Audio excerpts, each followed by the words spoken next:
All right, everybody. It is Thursday, January 18th, 2024. And it is indeed a heck of a morning. We are live on YouTube, everybody. Thank you for joining us. We are on the eve of UFC 297, the first UFC pay-per-view of 2024. I am Mike Heck. Hope you're all having a wonderful week. There's a lot going on in the world of mixed martial arts. A lot has happened since we were last on Twitter for this program. We went live on Twitter on Tuesday, and then a whole bunch of news just dropped. We find out shortly after the show ended, PFL versus Bellator, the champs versus champs card, is going down in February, the same day as the UFC Mexico City card, February 24th. Pretty loaded card. We heard from Don Davis on the MMA Hour yesterday, just kind of doing Don Davis things and putting the card over as a promoter should. Maybe a little bit too much. I think rose-colored glasses is probably the understatement of the century, but hey, they're going out there, they're trying to do the damn thing, and they have done the damn thing. And then a few hours later, UFC CEO Dana White jumps on social media and says, hey, we got a couple of big fights for UFC 300. Jim effing Miller, who just got a finish at UFC Vegas 84 against Gabriel Benitez, he is going to fight at UFC 300. We kind of saw this one coming, right? And he's going to fight Bobby Green. But then the bombshell for the BMF title, it's going to be Justin Gaethje versus Max Holloway. So Justin Gaethje not fighting for the lightweight title, at least in his next fight. Max Holloway moving up to 155 once again. And this will be a 5-round BMF title fight at UFC 300. And this was met... The reaction to this was really interesting to me because I, for one, from a selfish perspective, this is the fight I've wanted to see forever. If you've been listening to On to the Next One from Jump Street, this is the one I've been calling for a while. This is the dream fight, if you will. And I think there was a lot of excitement when this was announced. This felt like more 300-y than some of the other fights that we had gotten. And I've been telling people for a while, like, exercise just a little bit of patience. And then we can judge UFC 300 for what it is once we see the entire lineup, we see the top of the bill, what the main card would look like, etc. And it seemed like there was a lot of excitement for this fight. And then I see these takes that Max Holloway's going to get thumped. He's never going to be the same again. He's going to get brutally knocked out. This is not going to end well for him. And I'm not really sure why that take is coming. Like, I understand the concern. Justin Gaethje is the kind of guy that changes careers. Just ask Tony Ferguson what that's all about. He's coming off of a vicious knockout win against Dustin Poirier. But honestly, stylistically, like, this is a fight that Max can not only be competitive in, but a fight he could win. And how interesting will the lightweight division look coming out of this fight? If Justin Gaethje wins, is he going to be next? Kind of depends on the turnaround, I guess, and when Islam Makhachev is ready to fight. I know Islam was saying, I'm going to fight in June. But with this fight happening in April, I just don't know if I see a world where if Justin Gaethje wins, he's going to want to turn around and cut that weight again in like 6, 7, 8 weeks time. Just seems like you're asking a lot of the guy, and I'm sure he's getting a paycheck. And if Max Holloway somehow goes in there and beats Max Holloway and wins the BMF title, where does he go? Does he immediately get Islam? Does he leapfrog the Arman Sarukian Charles Oliveira winner? What happens to the winner of that fight now? Dana White said when he announced it, this is the winner of this fight is going on to fight Islam Makhachev. Is that true? I don't know. It also raises the stakes for some of these other lightweight fights. We got Mateusz Gamrot fighting Rafael dos Anjos. We got Dustin Poirier fighting Benoit Saint-Denis at UFC 299 in the co-main event, a 5-rounder. I think the stakes have jumped up tremendously for both of those fights, and lightweight has become really, really interesting. I understand some trepidation when you get in there with a guy like Justin Gaethje. You never know what's going to happen, but I think this fight's going to be friggin' bananas, and I am here for it. So that is my, I guess, initial reaction. We're going to go to the questions here. Look, I know what you guys all want to talk about. A lot happened yesterday. I'm sure there's a lot of things we could talk about. We could talk about whatever. All I'm going to say is let's try to be respectful here. Let's try to be respectful. I am not going to sit here and shit on anybody. All right? I'm not going to sit here and shit on anybody. I'm not going to sit here and shit on anybody's beliefs. But I'm sure the hot tag is coming, as Ariel Helwani likes to say, talking about the media day. But look, we could skip over that if you want. And I saw somebody comment that, oh, the only reason I'm doing this on YouTube is because I don't want to take questions. I'm here to talk about whatever the hell you want to talk about. If you want to talk about Sean Strickland's media day, you want to talk about the back and forth, we can talk about it. We can certainly talk about it, and I can give you my take on it. And if you have a totally different take, that's fine. I'm not going to sit here and shit on you. I'm not going to sit here and call you names and all this other shit that I saw on social media yesterday. So that's not going to happen for me. But if you want my take on it, I'll certainly give it to you because I have thoughts. And I talked to a lot of people about this.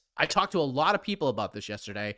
I've talked about this before. I have friends who cover other sports in the media. And when things like this happen, they reach out and they almost do like a victory lap. And I'll explain more in a little bit. But we'll get into this. We could talk about 297, which honestly isn't the greatest card of all time, but I think it's going to be fun. I do think this main event is going to do a lot of heavy lifting. I am really excited for the main event. I think Sean Strickland and Dricus du Plessis are going to beat the holy caca out of each other. I'm trying not to swear as much because I know it's coming. I know Boston Mike's probably going to come out at some point, but that fight's going to be bananas. We do have Mayra Bueno Silva versus Raquel Pennington. I got to tell you, Raquel Pennington I thought was on fire at Media Day yesterday. Saw sort of a different side of her, which I appreciated. Mayra Bueno Silva, I thought she handled herself very well. Mike Malott, Neil Magny is a good fight. Movsar Evloev versus Ariel Allen rules. Good God, I can't wait for that fight. So much on the line there, especially with Max going up to 55. Movsar Evloev, if he wins this fight, more than likely, especially if Alexander Volkanovski beats Ilia Topuria at UFC 298, Movsar Evloev is getting the title shot. And if Ariel Allen wins and the same thing happens, Ariel Allen could find himself in a title fight. So let's go to the questions. Let's start here. My reaction to this fight getting announced. Pronouns, pal. We're talking Max Holloway versus Justin Gaethje. Max is too small for 155. Look, we saw this, right? We saw this. We saw Max go up and fight Dustin Poirier. It was a great fight. Max landed a ton there. You could certainly tell that Dustin, when he landed, it meant more. You saw different kinds of reactions from Max Holloway. But that fight, to me, like, Max is going to learn from that fight. He's been through the 155 fire before, and Dustin Poirier, at least from a defensive standpoint, is a totally different fighter than Justin Gaethje. Now, Justin Gaethje is going to fire out those leg kicks. He's going to do super violent things. But Justin Gaethje is also very hittable. And if Max can just put on that volume and get Gaethje backing up a little bit, this fight becomes really interesting. So we'll see. Time will tell. I think stylistically, Max can win this fight. I don't think this is a blowout fight at all. And I'm not, at least right now, concerned about Max's chin because dude is one of the most durable fighters, if not the most durable fighter I've ever seen inside the octagon, especially at the lighter weight classes. So a lot of questions about 300. Hey, Mike, this is CV from Twitter. Everybody's saying this might be finally the time Max's chin gets cracked and KO'd clean. Justin has been in wars too. Can Max clean KO Justin as well? I mean, it's hard to say. I mean, at this point, anything can happen. Anything can happen.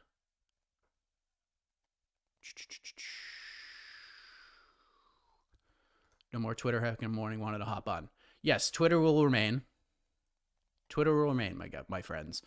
We did this like randomly like a couple of weeks ago when there were no events and we wanted to see how it was going to go, and it went pretty well. So we decided that pay-per-view weeks for the UFC, we'll do this once a week. We decided Thursday was probably the better day to do it, so that's why we're doing it today. That's honestly all that it is.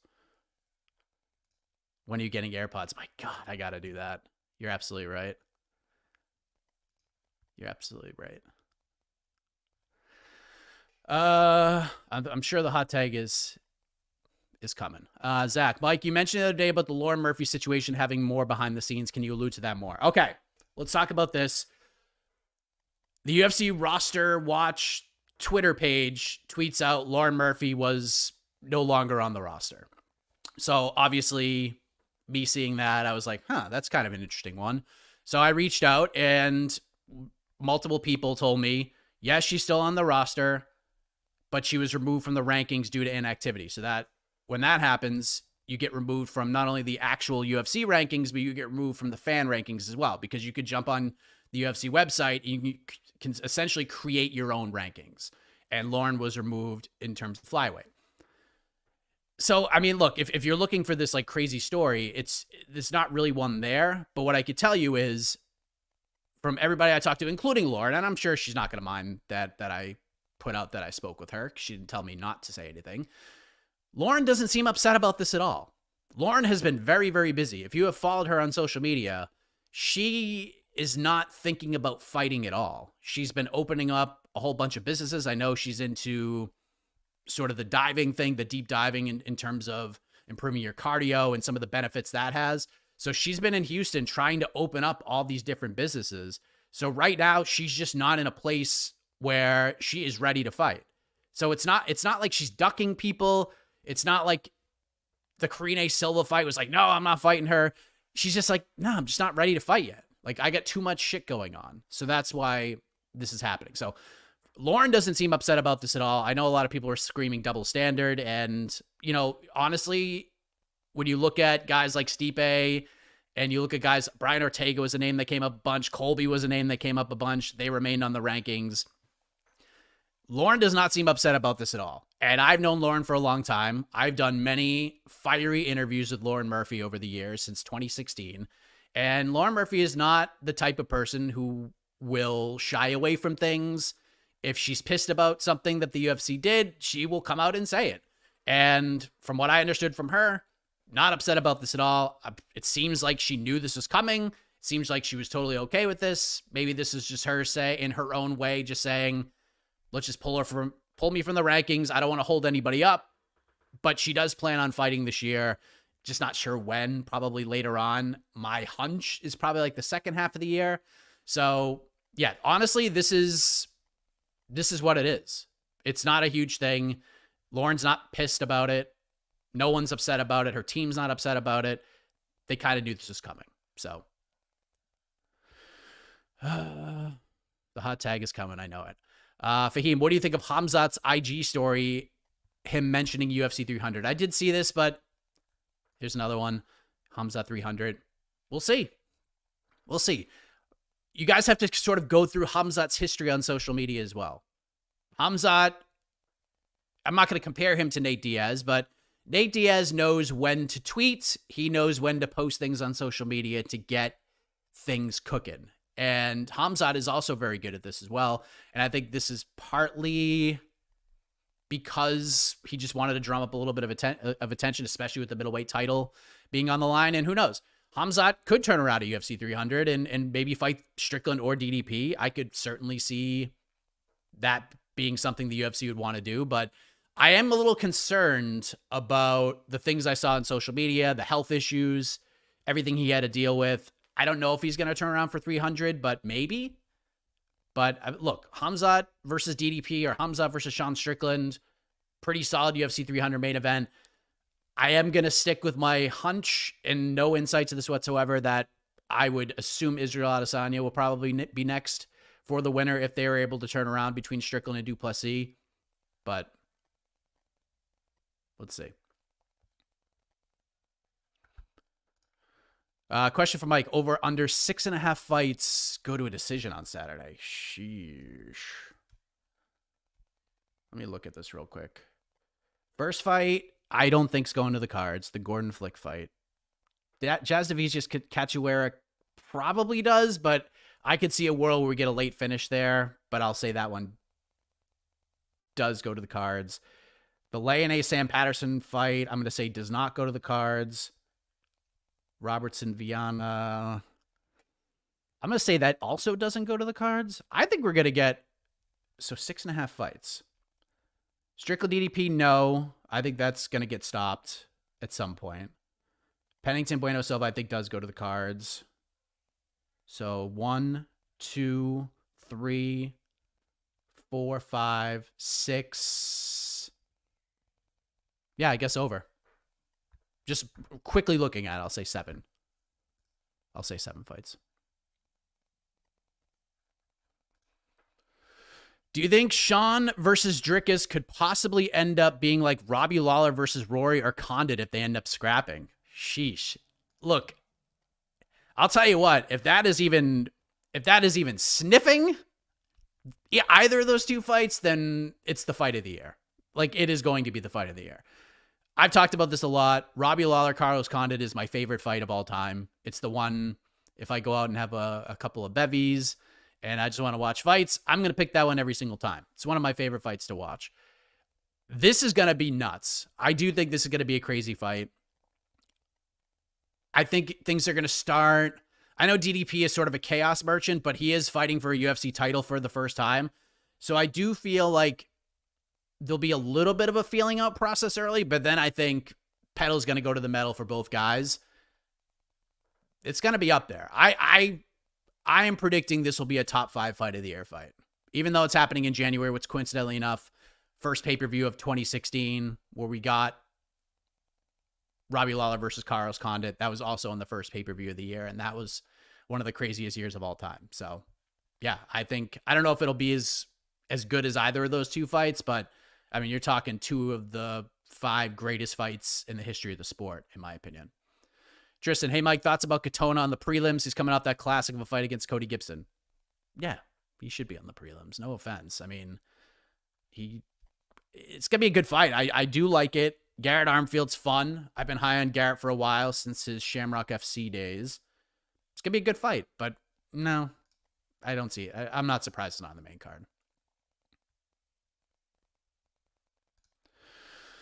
All right, let's just do it. Thoughts on my best friend's questions to Sean Strickland yesterday. All right, so here's what I'll say about it, okay? Because I've thought about this a lot. And truth be told, I'm a loyal guy. So I will take AK's back all the time. And I will take anybody on my staff's back pretty much all the time. Now, obviously, there's lines that can be crossed, but I don't think there was really a line crossed here. But here's what I'll say about it. I basically want to go to the comebacks that I got. One of which I honestly actually laughed at this pretty hard last night. I saw people say, oh, AK only asked those questions to Sean for clicks. Really? You think that's the case? I can assure you. Now you can go to MMAfighting.com. There was an article written by Outsports about this back and forth, and it is on our website right now. We did not write that article.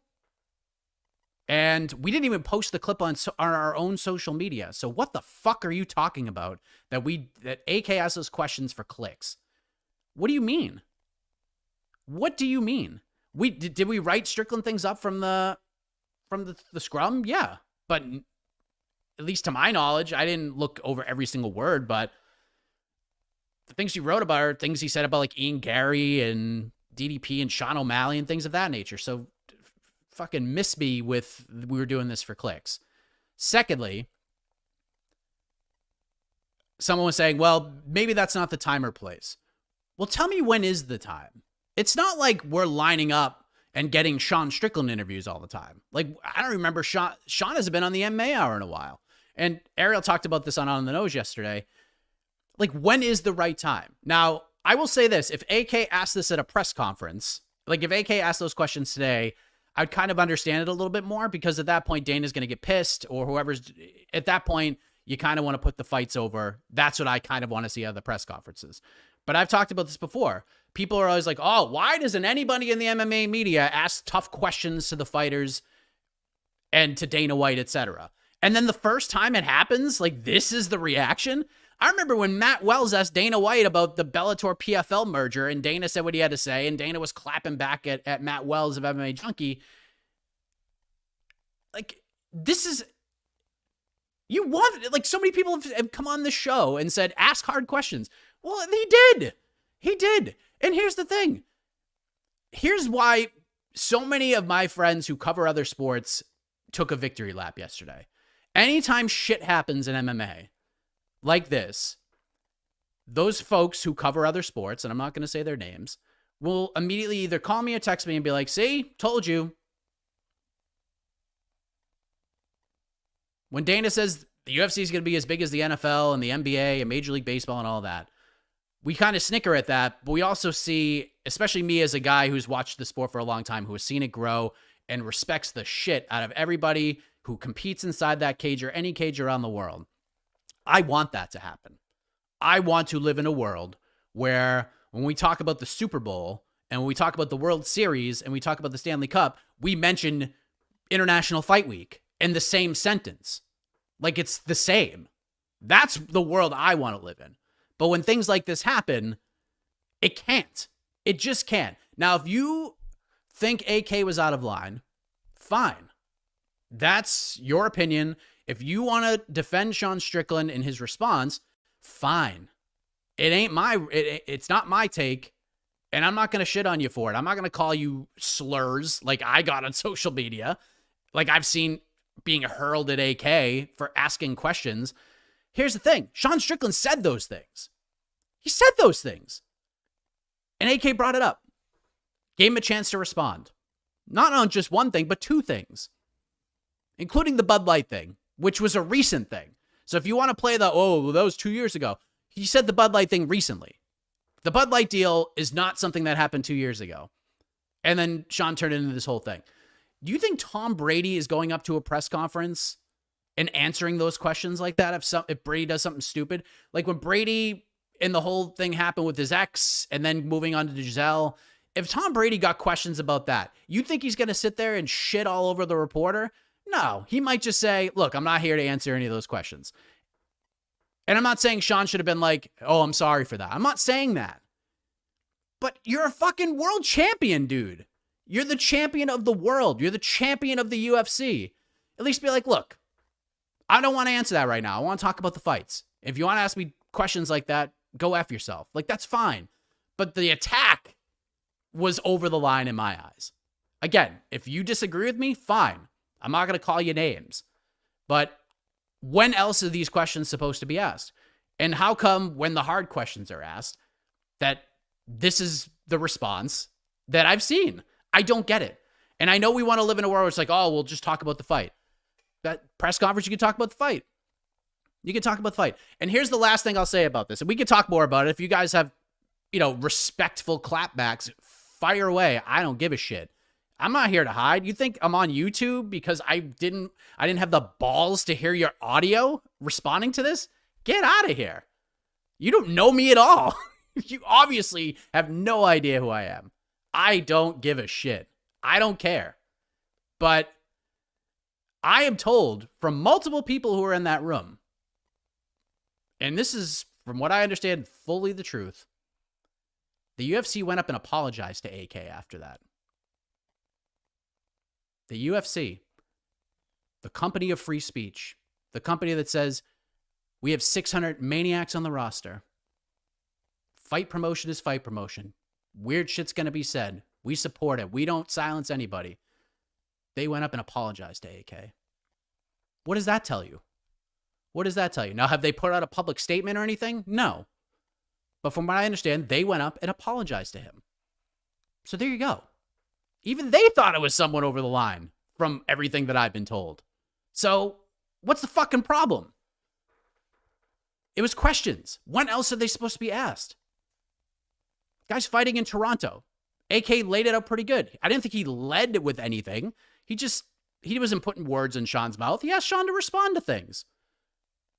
And Sean attacked him. And that's his right.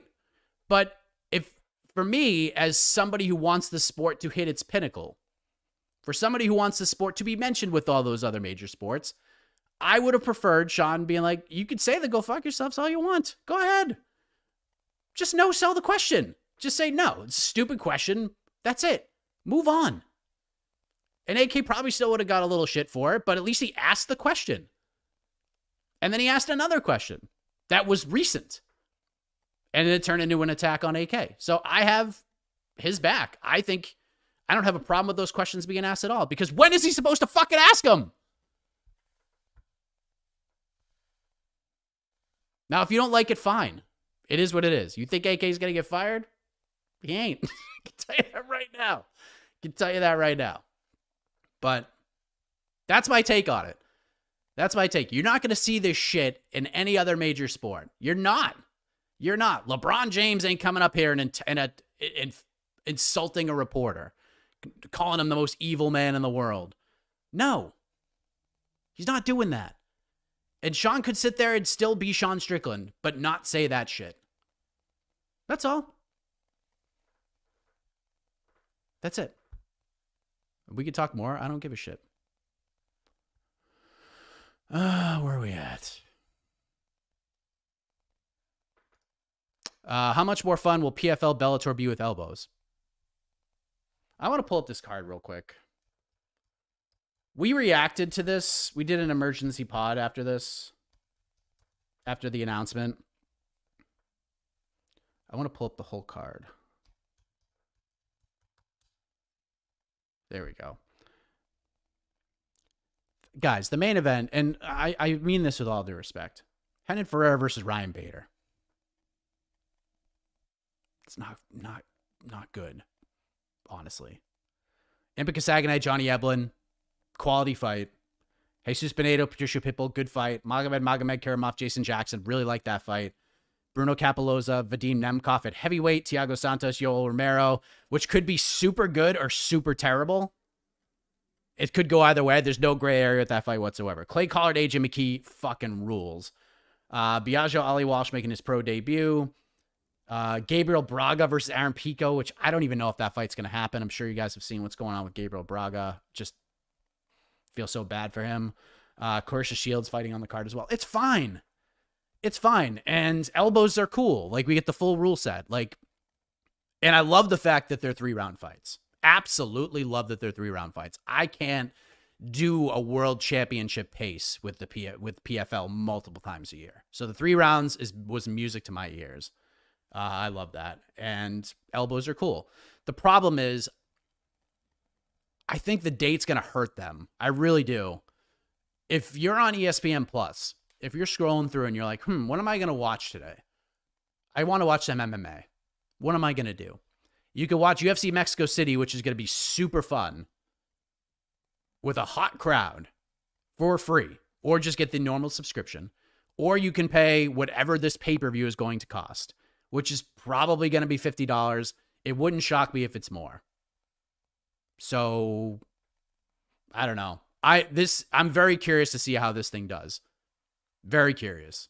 Does it do, from what I understand, the World Championship cards did not do well. I know the first one, did really bad. I'm not sure how the second one did. I don't think that card left a great taste in people's mouths because it just took forever. And I don't know how this does. I think you're in a sport where all of you guys have to spend a shitload of money to watch everything, and even the big boxing matches too. Like, do you want to shell out another $50 for this?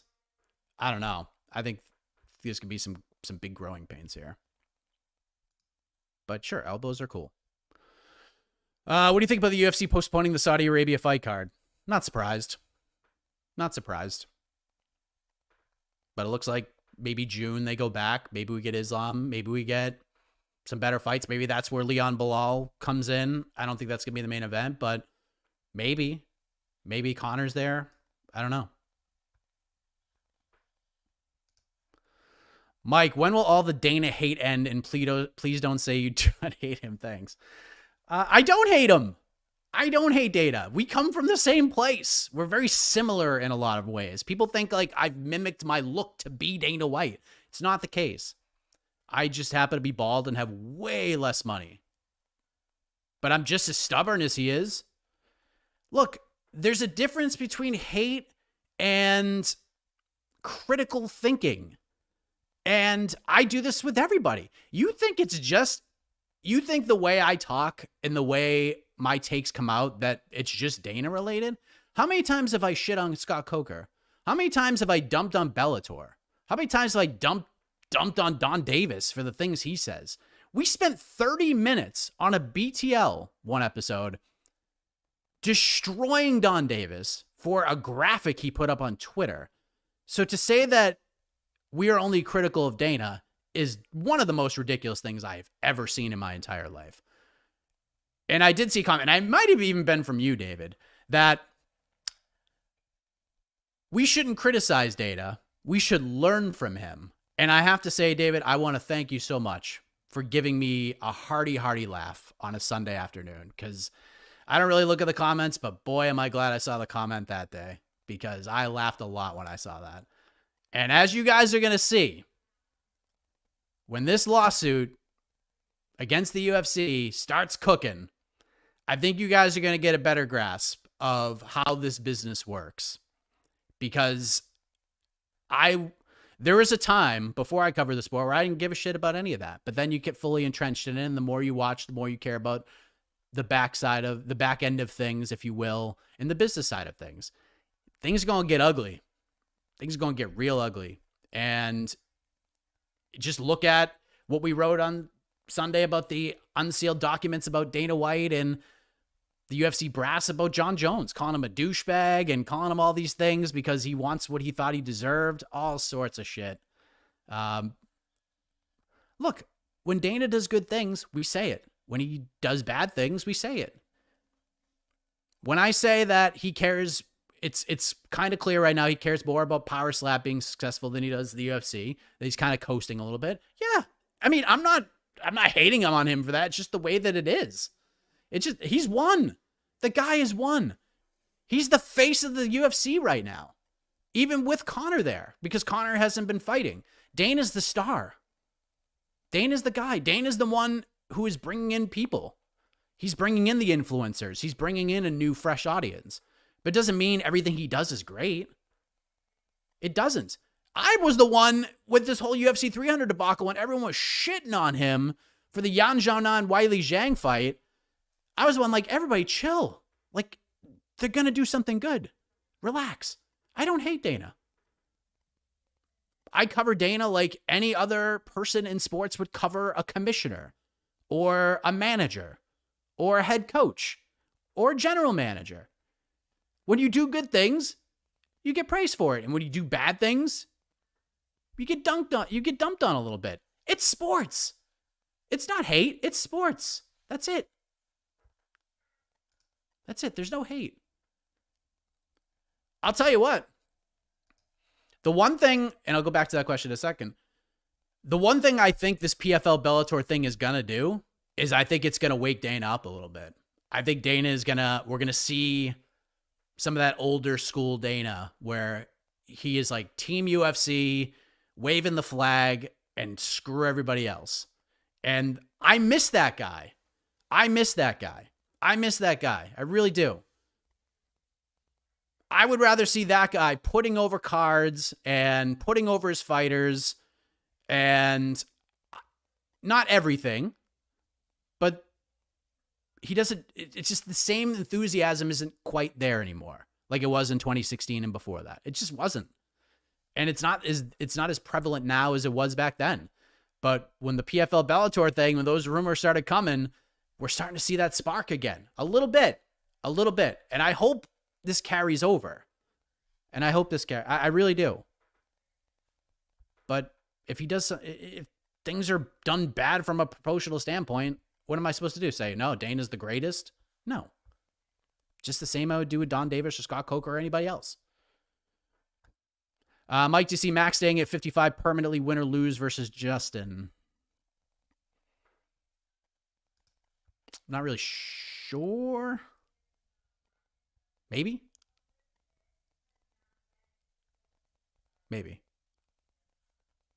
I would like to see him at 55.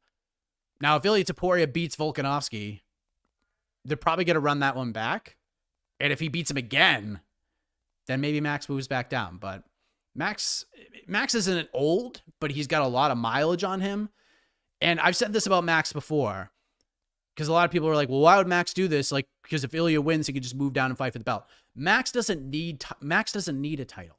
He's been there and done that. He's a star anyways. And he's just one of those fighters that people love to watch. So he doesn't need the belt. Just like Derrick Lewis doesn't need a belt. You just want to see Derrick Lewis fight and do weird things. Max is just that guy. You just want to see Max fight. It doesn't really matter. So I don't think he needs a belt, but boy, if he beats Justin Gaethje, he might get himself an opportunity at the lightweight belt. So I'll say yes, but because I think he's going to enjoy, unless he just gets the brakes beat off him by Justin Gaethje.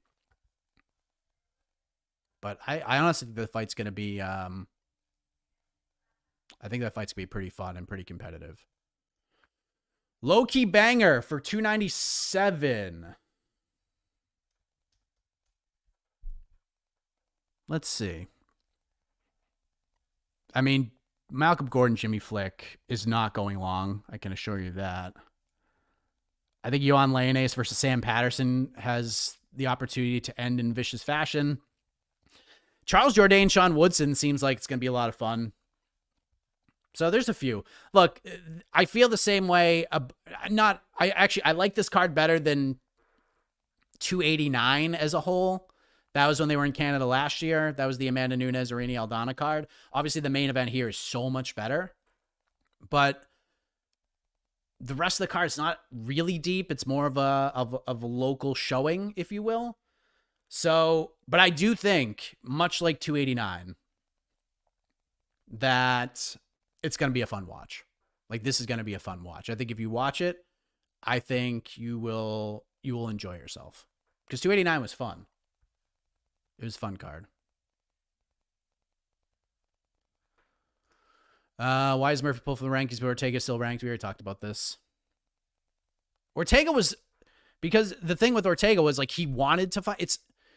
This is what I think. Ortega wanted to fight. He wanted to get back in there. He wanted to book something, and then just injuries kind of took over. And, like, every time they had something for him, he would get dinged up, and they had to push it away. He's got a fight booked right now. He's fighting Yair Rodriguez in a 5-round fight in a little over a month's time. So I don't know how the rankings work, man. That's why we do our own rankings. We have our own rules. We have our own style. We do our own thing.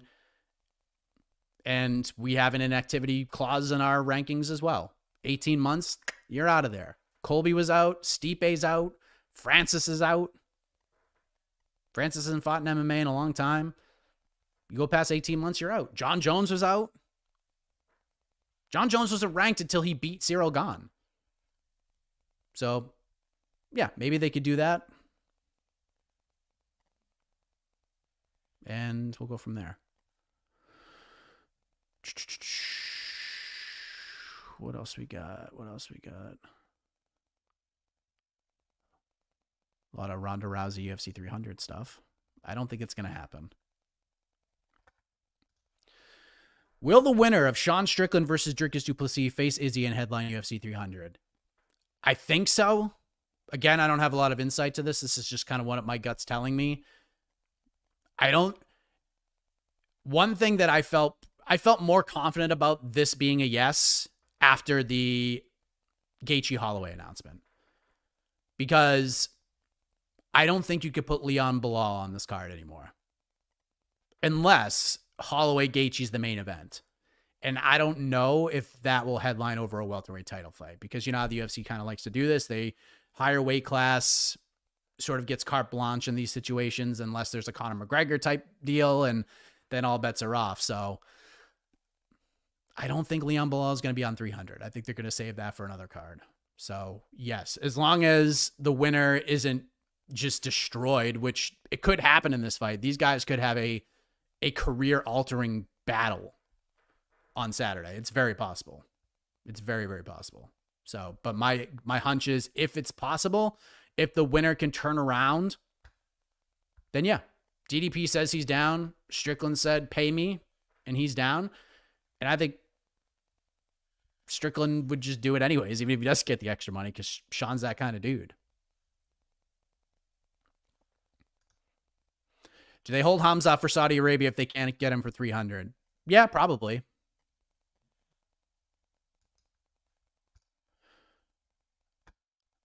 Never had a live question answered before. How's it going, Mike? What are your general thoughts on Cedric Dumas? As a fighter, pretty fun. He was a real fun watch on the regional scene. He had a great performance on the Contender Series. He's a little green, but you could tell his fight IQ is getting better. So he'll be one to watch. I think he's got a fight. I think he's booked. Who is he booked against?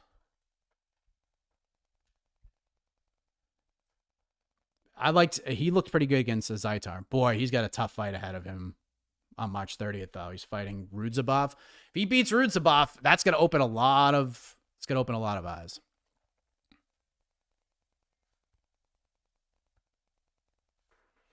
I missed what Sean said yesterday. What happened? You could find it on social media.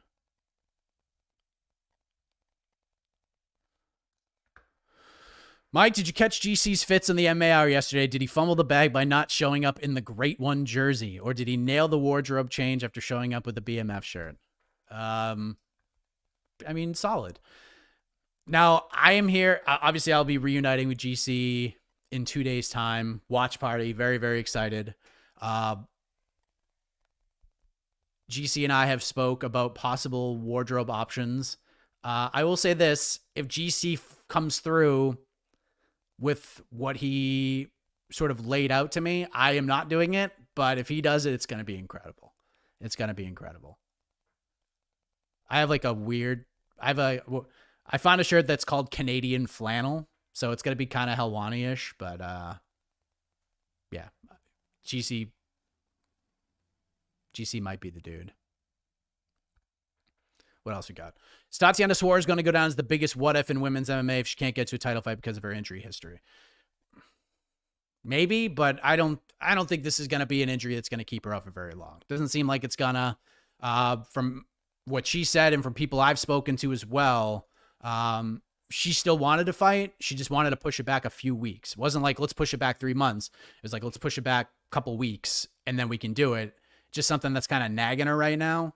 So yeah, this could actually be better for her, honestly, because maybe she just gets a title fight. Although Mackenzie Dern, if she beats Amanda Lemos, that could make things a little tough. But if Amanda Lemos beats Mackenzie Dern, she's probably getting the next shot anyways and doesn't have to get another fight. So there you go.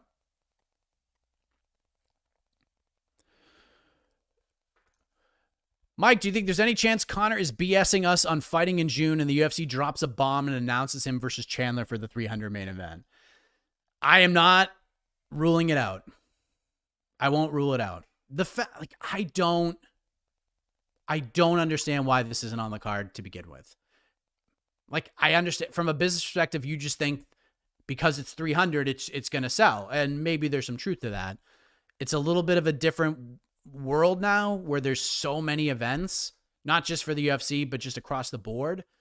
And so many boxing fights, boxing's starting to like get back over with a more casual audience. So a lot of people are spending money on those pay-per-views too.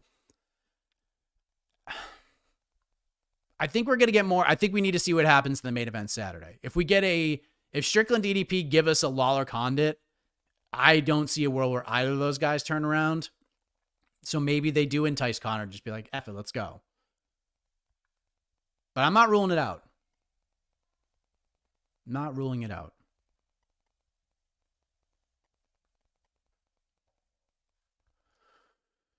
Mike, on Heck of a Morning a couple weeks back, you spoke about how you want to do more with BTL. Any chance that ever gets implemented? Maybe down the road. Obviously, like coming to MMA, my first day at MMA fighting, I was still living in Massachusetts. It was the day Massachusetts shut down and like the world starting to shut it down because of the pandemic.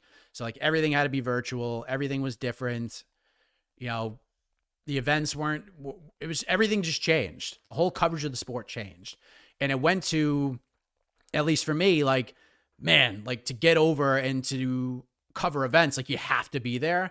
And to me, like, it's not like that anymore. Like I don't have to be in an event to cover it. I don't have to be boots on the ground. Now, do I like being boots on the ground? Yes. What happened at 292 is like the perfect thing for me. Go do the fight week stuff, do media day, do the press conference, do the weigh-ins, and then fly to New York and do the watch party. Like, I don't need to be there for the fights. I'll just do the fight week stuff. I'll do some interviews on the side. Like, that's what I like, and then I'll go to the watch party on the Saturday. But as far as BTL goes, like, BTL would be incredible if it was a studio show. And I don't know if we can ever get to that point. Maybe we could jazz it up a little bit. I'm trying to figure out how we're going to do that. But I would love it to be more of a studio show. Multicam kind of a thing, as opposed to like doing on a virtual thing. But here we go.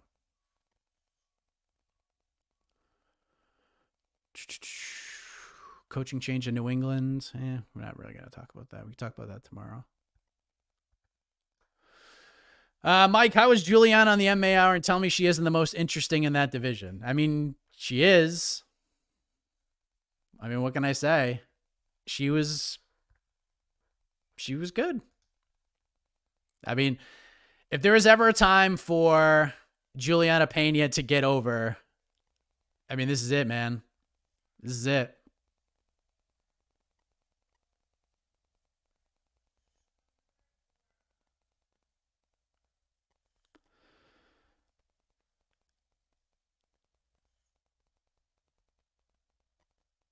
I guess I'm catching up on all the reaction to my rant.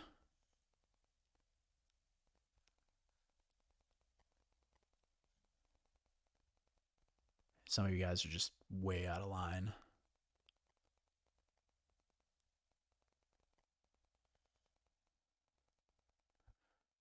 All right, there we go. Thoughts on DC saying that Jim Miller doesn't deserve a Hall of Fame spot and that his wins record will be broken one day? It's never going to be broken, I don't think.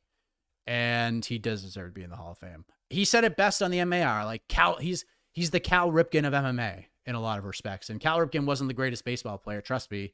Was a big fan of him, but the reason Cal Ripken is a Hall of Famer is because he played for so long and played in all those games and broke those records. Jim Miller is the Cal Ripken of MMA.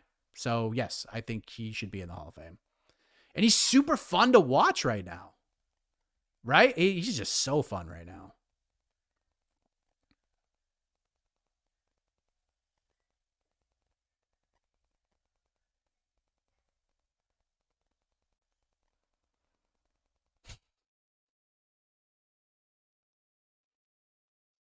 The same football as combat, back to the AK stuff.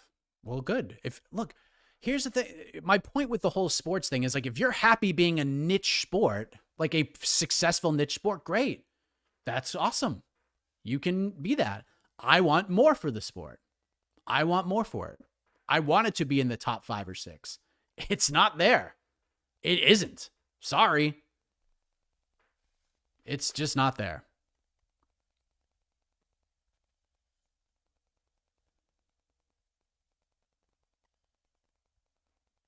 A lot of Sean Strickland fans, which, by the way, as I said earlier, guess what? You support Sean? Fine. You have a problem with AK's questions? Fine. Fine. I don't care. I'm not going to sit here and call you names.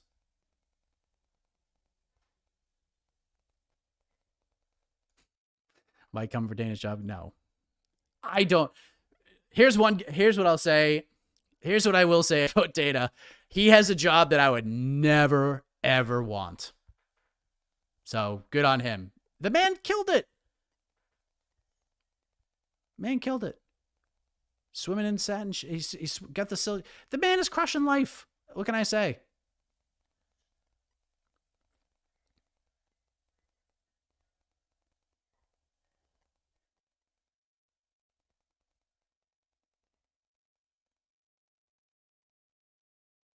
Again, people saying we did it for clicks, yet we didn't post the clip from it at all.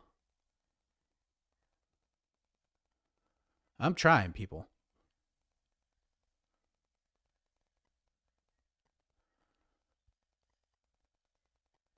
Well, if you guys hated what AK did, you're going to hate BT. I'll tell you.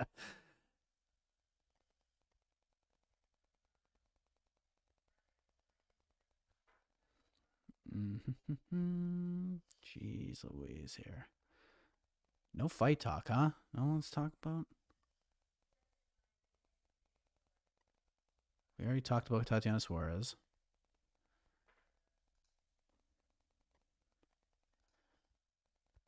Timeout's coming. That's for sure.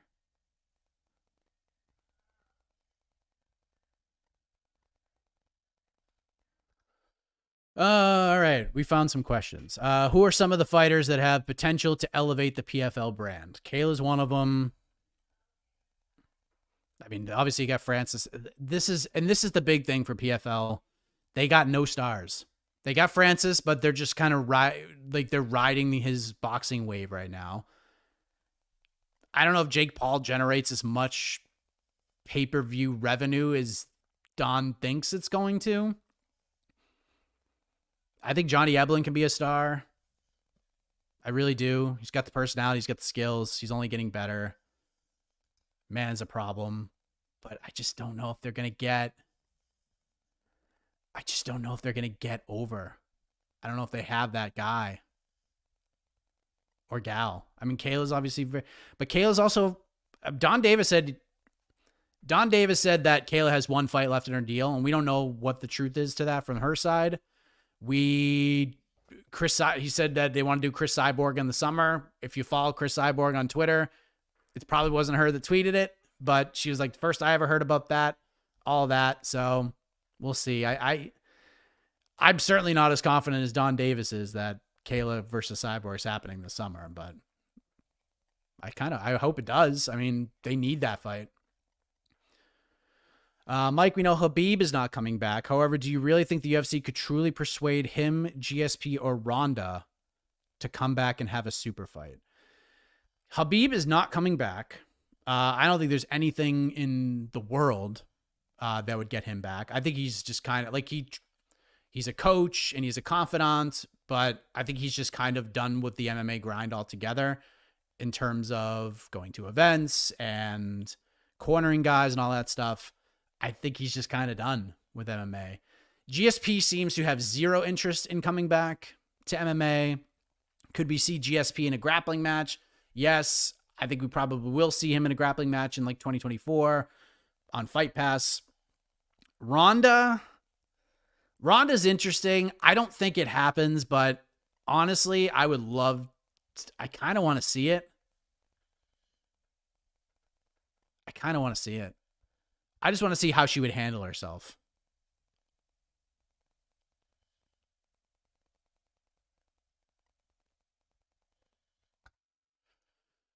Keep going. Mike, do you think if they add Edwards versus Muhammad to 300, that will be the main event, or the BMF title fight will be? I mean, probably Edwards Muhammad, but I think it's a bad idea.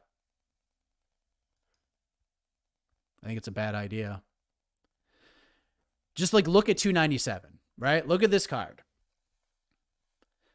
This card is not great. It's fine. It's going to be a fun watch, like I said, but it's not great. Look at 298, 299, and 300 so far. I mean, this card doesn't come anywhere near any of those, and that's fine.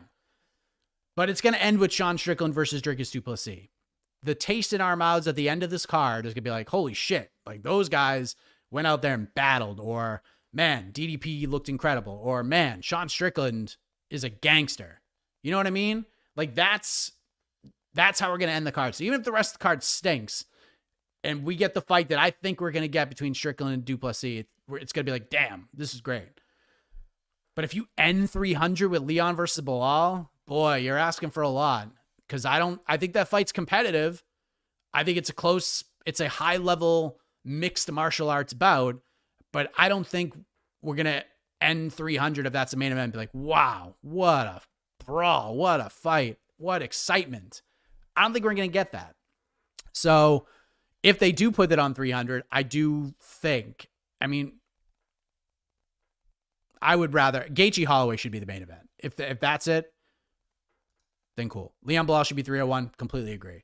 Or you throw that in Saudi Arabia as one of the fights because Saudi's going to want the best.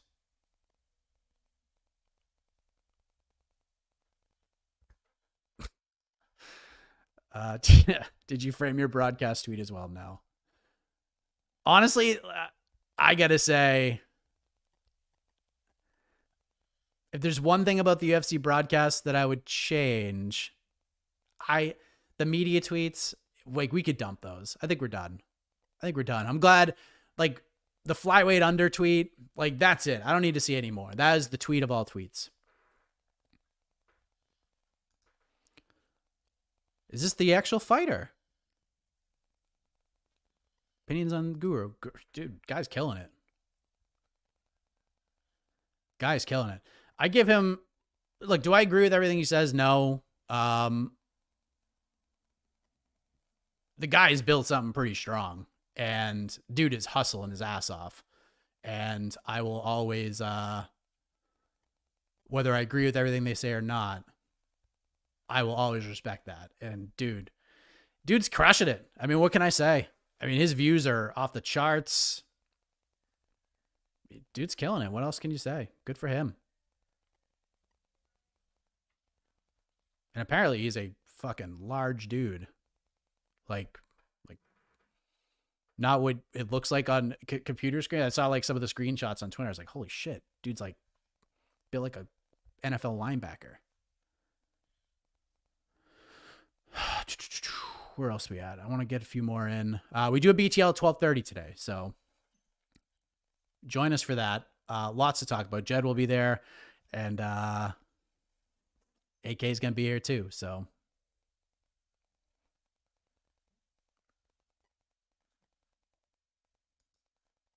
UFC 200 didn't do that. I'm not really sure what you mean by that. Oh, Nunes versus Tate was the headline. But yes, it was the headliner, but it wasn't supposed to be. It was the third choice. Go back to that time in our lives, 2016. Conor Nate was supposed to be the main event of UFC 300. And then there was Conor doing the whole, I'll do it, but I'm not coming to the press conference. And they're like, no, you're coming to the press conference. And then Conor's like, fine, but give me more money. And then they're like, no. And then he's like, I'm not fighting. And then Nate's like, fine, then I'm not fighting either. So we got John Jones versus Daniel Cormier, the rematch. And then John tests positive 3 days before the fight. And DC gets Anderson Silva on like 48 hours notice. So we have to bump something up to the main event. And the co-main event at the time was Amanda Nunes versus Miesha Tate. And that became the main event. But that was not the selling point. And even to some degree, as personal as things got with John Jones and Daniel Cormier, as personal as that rivalry was, the reason that pay-per-view was so successful was because of Brock Lesnar. The comeback of Brock Lesnar put that thing over the top. The aura of Brock Lesnar, even though that fight stinks, and if you go back and watch Brock Lesnar versus Mark Hunt, it's an awful fight. But Brock did so much heavy lifting on that card, but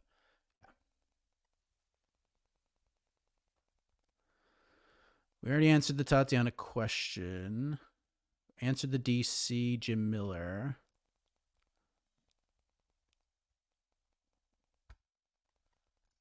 We need heck of a morning merch.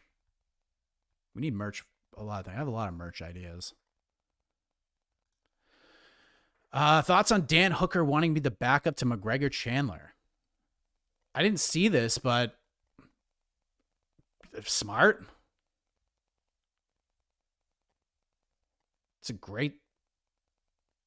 absolutely what he should do. That's what every lightweight on the roster should be doing right now. Sean Strickland getting KO'd, maybe.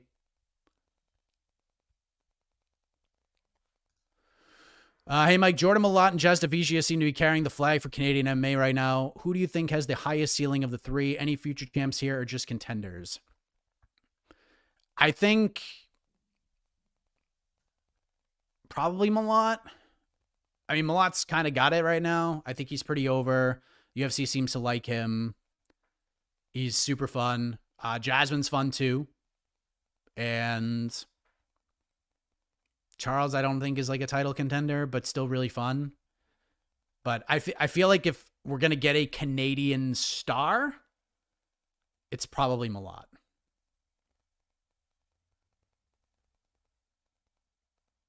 What else we got?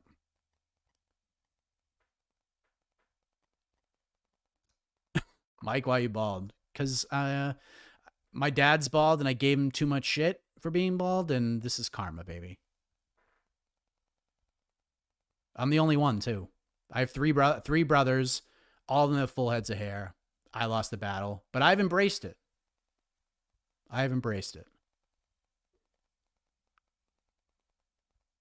Oh, it's fake Cameron Simon? Damn.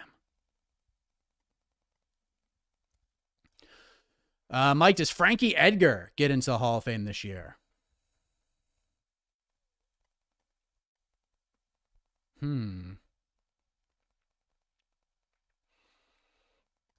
I'll say yes.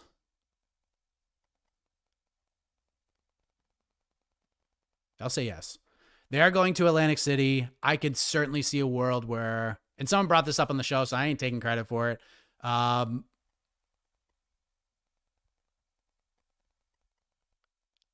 you give him the honor right there. He's sitting in the crowd watching fights down the street from where he lives. That'd be pretty sweet. So, yeah, I think Frankie's a Hall of Famer. Dude's a former champ. Fought for titles in multiple divisions. I mean, Frankie, when I got into the sport, Frankie Edgar was like my favorite fighter to watch. Really enjoyed him.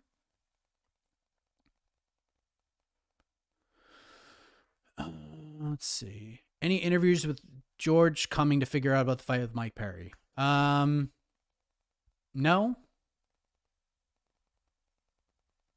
I don't think George is fighting Mike Perry, though. I think you kind of know where they're going here. And I talked about this before. That fight with Nate Diaz, the boxing match, is being discussed. Both sides seem to be in on it, but there's hurdles that need to go across. They need to clear some hurdles before that happens.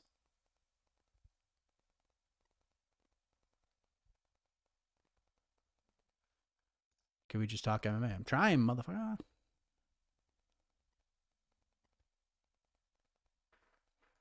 Bobby Green's chances against Jim Miller. I mean, pretty good. It's a good fight. Mike, what time did you wake up today for this? I was up at 6 a.m. Got to get the kid ready for school out the door. Got to get to the gym, come back, shower, and do the show, and then get ready for BTL. What do you think of Mo Usman's fight coming up? Fighting not the GOAT, because Paca Porter's the GOAT, but the vice GOAT, Chris Barnett. I don't love it. I don't want to see Chris Barnett in a slog kind of a fight, and that kind of has sloggy fight written all over it. But Barnett's going to bring that energy, so it'll be interesting. Who is Tom Aspinall going to fight? Sean's going to fight him. This whole thing is so funny, and Jed has started this movement. John is hurt, first of all. I know he wants the Stipe fight, whatever. Yeah.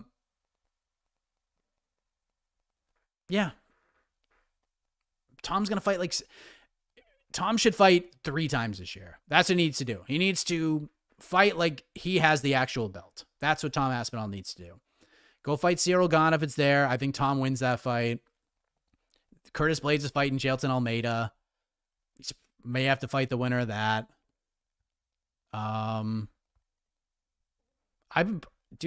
been pitching, and I know most people think, understand the UFC is not a meritocracy. It hasn't been for quite some time.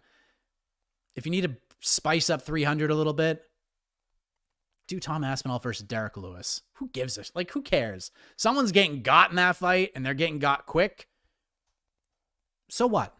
It's an interim title fight.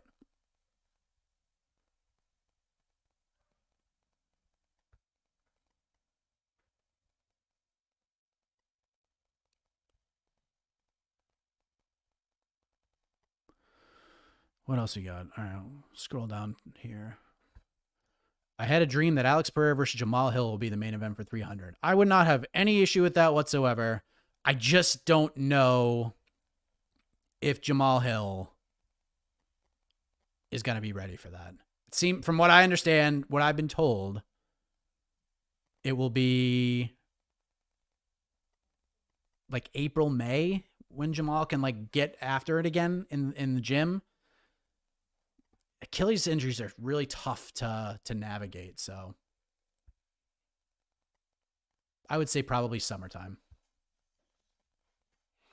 O'Malley versus Cheeto Vera prediction. A little early. I think O'Malley kind of has all the vibes right now, so right as I stand, I'm picking Sean. But that could change. The Patriots going to draft a quarterback. Who the frig knows? What else you got? Jesus Christ.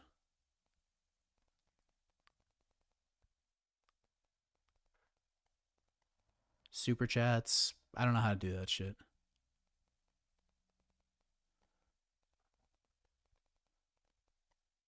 I already answered the Bobby Green, Jim Miller one.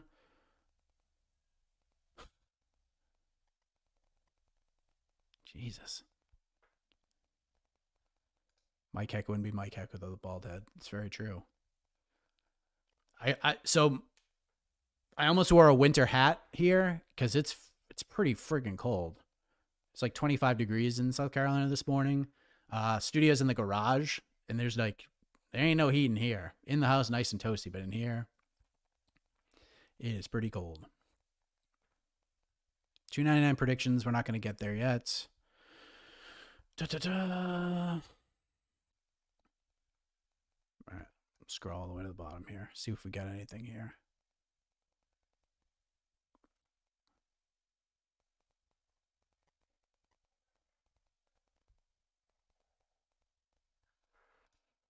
Calvin Kattar, last chance at a title run against Aljo, perhaps.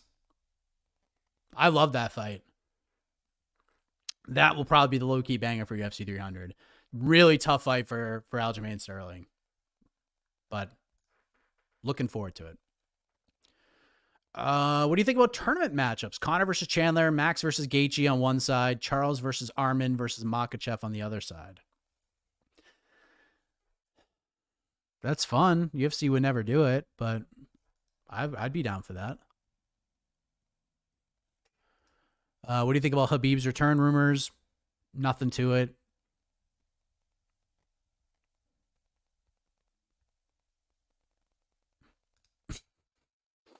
Can PFL make a successful MMA video game? I don't know.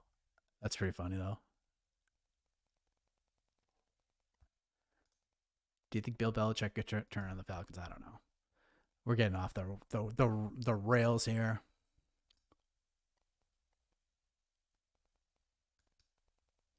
Can the UFC strip a title based on their personality?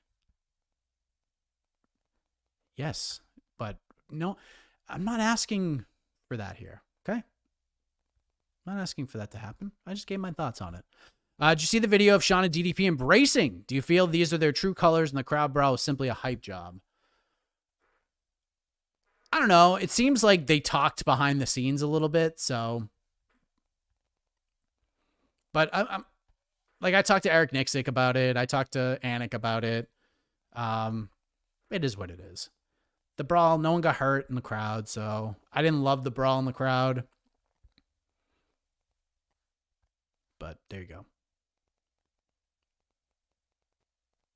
All right, I think we're good here. What does this say? UFC is going to turn WWE and have tag team UFC matches. 5 rounds, tag partner in between rounds, anytime they want. Come in clown show at Sugar Connor and any retired bum comebacks. I don't know.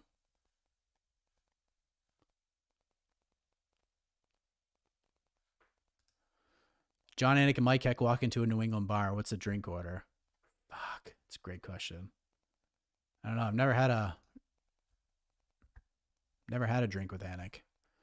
Any update on Kraus? No. Nothing at all.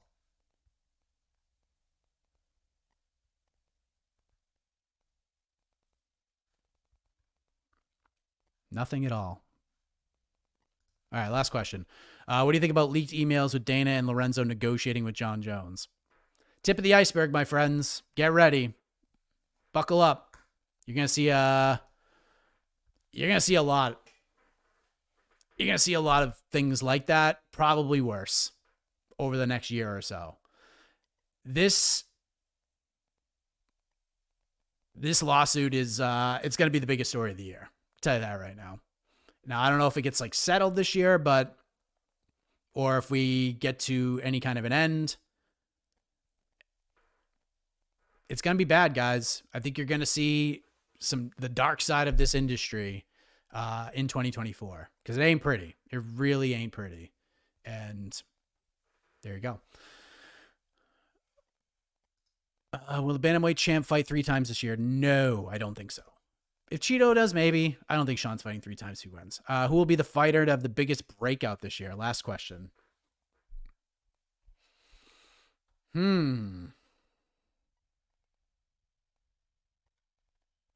Ikram Aliskerov. That's what I'm doing. Ikram Aliskerov. I think the hardcore fans know how good he is. I don't think a lot of the casual UFC audience knows how good he is, but I think you're going to know how good he is by the end of 2024. And I think he's going to be, at worst, a win, maybe 2 wins at the most away from a title shot by the end of the year. I like Fluffy Hernandez a lot. I think he's super good. I think Ikram's going to run him, and they're going to give him some big fights. Dude is incredibly talented. The fact that Ikram Aliskerov had a fight on the Contender Series was, it was silly. It was silliness, but he is super good. I think he's the guy, and looking forward to it. All right, we're done. We'll be back in about an hour on BTL. You want to hear what AK has to say? You're going to hear what AK has to say on BTL. Okay, that's all I could do. I said my piece. I didn't call you names. Didn't do any of that shit. Okay? Just be respectful. That's all I got to say.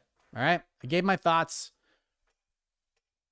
and that's all I got. We'll be back on Twitter tomorrow, everybody. Free for all Friday. So if you got NFL questions, whatever, we can talk whatever the fuck you want. That is, I don't know what time it's going to happen yet.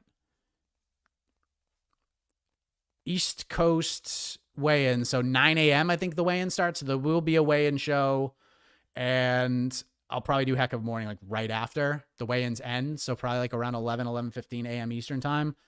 After the weigh-ins, we'll react to all of them. And then I think we're doing the preview show 1 p.m. Eastern tomorrow. So it's going to be a busy day. So rest it up. We'll see you at 12:30. Get your lunch ready for Between the Links. Jed will be back. AK will be here. E. Casey Leiden will be here as well. Mike looks super distracted. Yeah, I have 18 screens going on, and it's MMA, so the news cycle never stops. So appreciate you all. Have a great rest of your Thursday. And as always, have a heck of a morning, everybody. I am distracted. Godspeed, everybody. Peace out.